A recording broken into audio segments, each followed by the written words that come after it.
Doctor BR Ambedkar Konaseema జిల్లా రామచంద్రాపురం దోపిడీ దొంగలను పోలీసులు అరెస్టు చేశారు.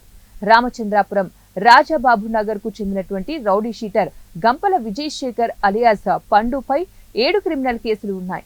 అతడు మిత్రులతో కలిసి దోపిడీలకు పాల్పడుతున్నాడు. మే 30వ తారీఖున రాత్రి 10:30 కొత్తూరుకు చెందిన గండ్రోతు వీరకిషోర్ పని ముగించుకుని మోటార్ సైకిల్ పై ఇంటికి వెళ్తున్నాడు. కిషోర్ ను 4 వ్యక్తులు ఆపి కత్తులతో బెదిరించి అతని వద్ద ఉన్న 2,000 రూపాయల నగదు, సాయిబాబా బంగారు ఉంగరాన్ని లాక్కుని పరారయ్యారు.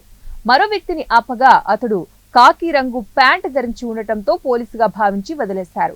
అనంతరం కారులో వెళ్తున్న మరో వ్యక్తిని ఆపి బెదిరించి 2,000 రూపాయలు లాక్కున్నారు.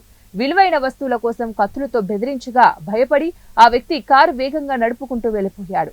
శనివారం మళ్లీ దొంగతనం చేసేందుకు ప్రణాళిక రూపొందించుటకు పండు, నాని, చిన్నీలు స్థానిక వైఎస్ఆర్ నగర్ వద్ద రైల్వే స్టేషన్ వద్ద కూర్చుని నాగబాబు కోసం చూస్తూ ఉండగా పోలీసులు చాకచక్యంగా దాడి చేసి అరెస్టు చేశారు.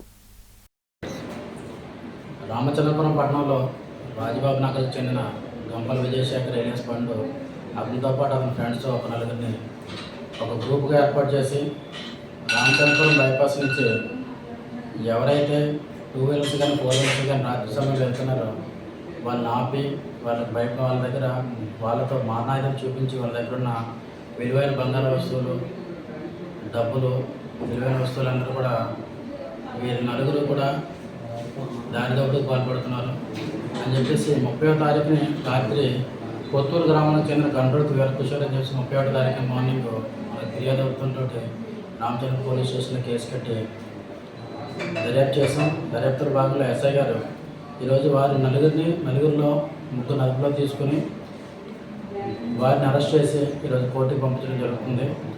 అదేవిధంగా దాంట్లో ఇన్వాల్వ్ ఎవరైతే ఉన్నారో అందరినీ కూడా త్వరలో పట్టుకుంటాం. ఎవరైనా వీళ్ళ బాధితులు ఎవరైనా ఉండి గతంలో ఇలాంటి నేరాలకి వీళ్ళ బాధితులు అయి ఉన్నారు ఎవరైనా కూడా మమ్మల్ని అప్రోచ్ అవ్వండి. ఈ ముద్దాయి దగ్గర నుంచి ఏదైతే క్రైమ్కి ఉపయోగించిన మారణాయుధాలని వారి దగ్గర నుంచి బాధితుల దగ్గర నుంచి తీసుకున్న 3,000 రూపాయల క్యాష్ను కూడా సీజ్ చేయడం జరిగింది. ఈ ముద్దాయిలు కూడా గతంలో ఇన్వాల్వ్ అయిన క్రైమ్లన్నీ కూడా వెరిఫై చేసాం. దీంట్లో గంపల విజయశేఖర్ అని అతనికి 7 కేసులు గతంలో ఇన్వాల్వ్ అయి ఉన్నాడు. అతని పేరు మీద రౌడీ షీట్ కూడా ఉన్నది. ఖచ్చితంగా రిమైనింగ్